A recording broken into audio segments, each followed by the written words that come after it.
Hi everyone! So it is that time of month. We're going to be doing our wrap up for some of the books we read in June. It's just Crystal and I this time, but we still read some awesome books, so we're going to share them with you. Enjoy! So the first awesome book that I read in June is The Poppy War by R.F. Kuang. I absolutely fell in love with the story and totally understand why this book is getting so much hype. So this is a new epic fantasy series inspired by the events of Chinese history. And in this book we follow Rin, who is a poor war orphan, but she manages to ace this entry exam into the country's most prestigious military boarding school. So this obviously kind of changes her life situation, but when she arrives at the school, because she comes from this poorer class and looks quite different from the other students, she's kind of a target. She is such a cool character. She makes some really interesting decisions. And she discovers, once she's kind of started studying at the school, that she actually kind of has a penchant for shamanism, which is kind of thought mythical, magical ability. And she is taught by this out there teacher using the use of opium to kind of converse with gods almost. It's super cool. This is an adult book. It's very violent and brutal and quite graphic at times, but I absolutely love this series now, and I am so excited for the next book to come out. This is phenomenal. Rin is an awesome character, and you should check it out. So there are a few books I intended to read this month, but I didn't read any of them, but I still read a bunch of good books. The first one is Bob by Wendy Mass and Rebecca Stead. This is a middle grade book about a little girl who has gone to visit her grandmother in Australia after 5 years of being away, and she discovers that in her closet is this little creature named Bob who thinks he's a zombie but wears a little chicken suit. But he's really this cute, sweet little creature who's so happy to see this girl that's actually forgotten him. Bob is just this beautiful little fairy tale story about friendship and memories and finding where you came from and what your purpose is. So if you're interested in a quick little middle grade read just to give you a little warm hug in your soul, I definitely recommend picking this up. So the next book that I really loved in June, I actually just finished this morning, but that is The Exiled Queen by Cinda Chima. This is actually the second book in the Seven Realms series, and I liked the first book, but I loved this book.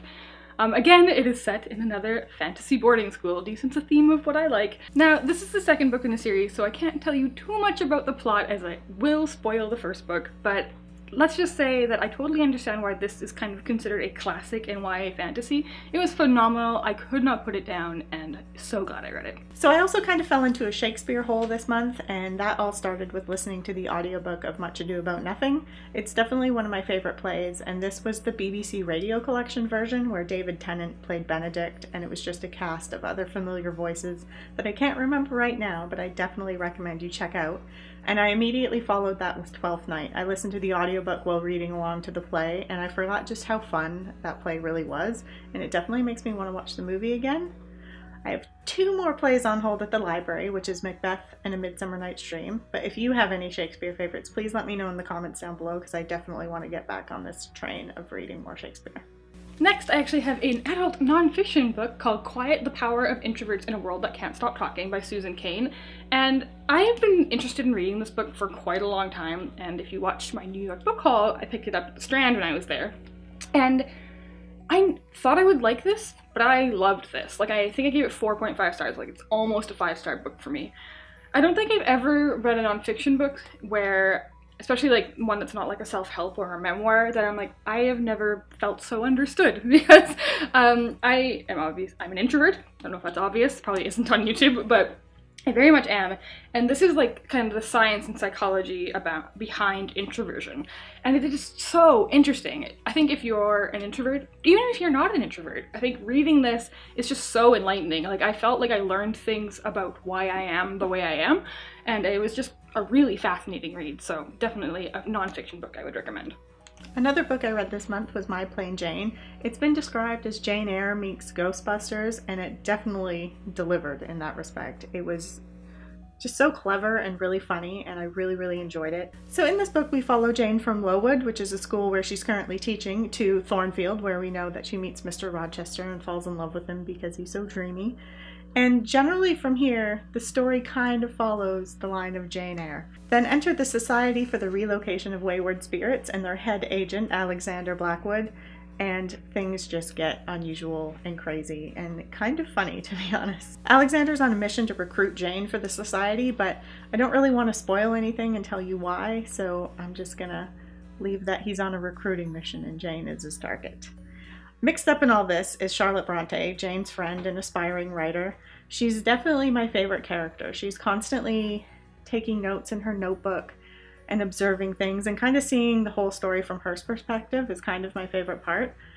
There is a little bit of a romance in here, but it's not the one you expect, but it's definitely the one you'll be rooting for. I'm so glad I smuggled home this copy from the office and gave it a try because it was so funny, it was so much fun, I laughed out loud, I definitely swooned, and have some new favorite characters, and I can't wait to pick up my own copy of this. So the next book I'm going to talk about is probably my favorite book of the month, and that is The Strange Fascinations of Noah Hypnotik by David Arnold. I knew I was going to like this book, but I loved this book. It was definitely one of those books that when I was reading it, I was annoyed. Like if I had to do something else, I was annoyed I couldn't be reading it. So this is kind of a contemporary story with a little bit of other elements going on as well, about Noah, who is a teenage boy who is kind of reluctant and disillusioned with his life. He is a swimmer and he's being scouted for scholarships for colleges, and he doesn't really want to do that. His two best friends, he's kind of been in a weird situation with the relationship between his two best friends who are twins, and then one night he goes to a party, gets really drunk, and goes home with a kind of just an acquaintance, and this acquaintance hypnotizes him, and then when he comes to, his life is kind of different now. Like small things have changed, like his mother has a scar that she didn't have before and seems to think like he's crazy that he doesn't know why she has it, and just all these tiny little things are different, and he can't figure out why. There are a few constants that didn't change once he was hypnotized, but it was just so well done. This book is so well written. I was constantly impressed with the story, and I love Noah as a character, and yeah, it might sound a bit strange, but it is so good, and I urge you to pick it up. So last but certainly not least is The Assassination of Brangwain Spurge by M.T. Anderson and Eugene Yelchin. This was sent to the OwlCrate office by Candlewick Press, and the girls offered it up to me because it was a bit weird and they thought I would like it, and they were absolutely right.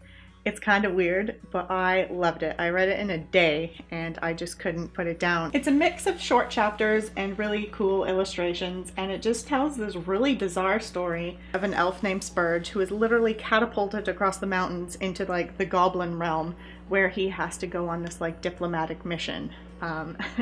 It's just this fish out of water cultural story. Like his goblin host is trying to give him the best experience possible, and he's extremely hospitable and even wants to put like a chocolate on his pillow and take him around to all the sites. But at the beginning, Spurge is just kind of a snob, and I didn't really like him, but he ended up kind of getting into the groove of the goblin world and became like a really nice guy, and it's just this unlikely friendship on the run from the law, and it's just absurd but beautiful, and I absolutely loved it.